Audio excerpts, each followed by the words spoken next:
pôle territorial de coopération économique, qui a participé à ce programme dont Charles Benoît parlait. Et ce qui est intéressant, je pense, dans le partage, c'est comment tu vois ton rôle finalement dans cet apport à la coopération et au développement local. Alors, je remercie, même s'il ne m'entend peut-être pas forcément, je remercie Charles Benoît pour nous avoir permis de participer à l'expérimentation sur le programme chef de projet en innovation territoriale. Et je me souviens, pendant cette expérimentation, il y avait une personne qui disait toutes ces difficultés à faire prendre conscience de la coopération sur son territoire et qu'il n'était pas forcément très bien entendu de la part de ses élus et de ses collègues agents. Il travaillait dans une collectivité. Et finalement, c'est un peu la base de ce métier de la coopération, de faire comprendre, d'acculturer, de sensibiliser, d'expliquer à chaque fois les intérêts de la coopération multi-acteurs, comment sur un territoire, chacun, entre les entreprises, les associations, les collectivités, peut apporter un bout de réponse à une problématique locale.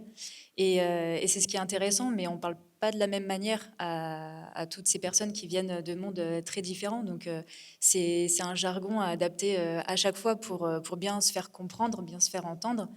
Et c'est aussi beaucoup d'écoute des acteurs locaux pour entendre leurs difficultés, entendre leurs forces, savoir un petit peu ce qu'ils font et savoir le redire. Donc c'est aussi traduire les enjeux de chacun, que ce soit, encore une fois, entreprise, collectivité, association, bien faire comprendre leur rythme. Et je rejoins totalement ce que disait Charles Benoît sur le rythme de chaque personne du territoire. Donc c'est un métier qui prend beaucoup de temps pour bien comprendre et faire comprendre et créer les choses ensemble.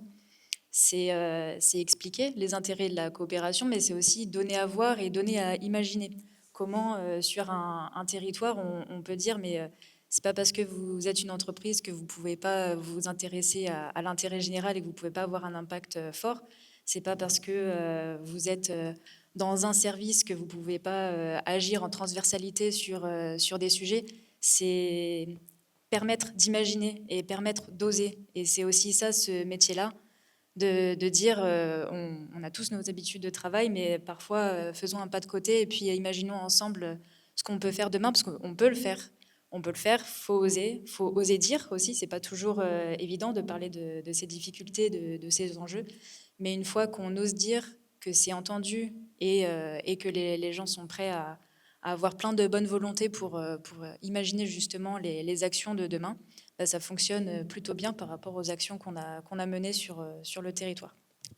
Avec un vrai travail de graissage des rouages et d'élimination des grains de sable, c'est ça, hein? Oui, parce que chacun a ses freins. Quand il n'y a pas d'habitude d'expérimentation, on a toujours des bonnes raisons de ne pas le faire.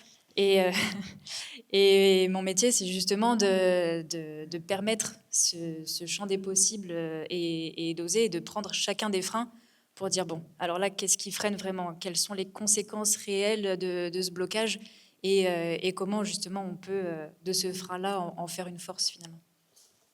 Ouais. Merci beaucoup, Jennifer.